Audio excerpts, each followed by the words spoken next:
Tim Liputan Bali TV. Menurunnya karakter anak bangsa baik budi pekerti maupun disiplinnya diakibatkan oleh kurangnya pendidikan karakter yang diterima dari orang tua. Untuk meningkatkan karakter anak, orang tua perlu mengetahui pendidikan tentang karakter sehingga bisa mengajari anak tentang karakter.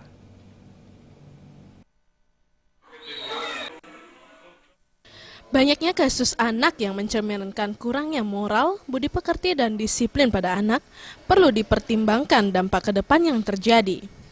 Dalam hal ini tidak bertumpu pada pendidikan di sekolah.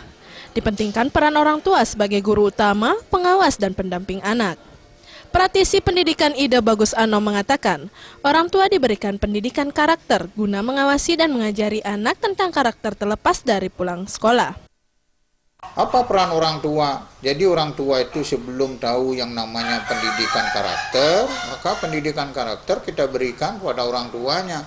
Wajib hukumnya sekurang-kurangnya 2-3 jam mengikuti ya pada saat pertemuan orang tua siswa, masih siswa baru. Itu diberikan kepada orang yang memang tahu tentang pendidikan karakter. Nah ini diberikan sosialisasi, inilah yang mesti harus dilaksanakan. Bagaimana menghargai negara dan bangsa, bagaimana wawasan kebangsaan, itu semua.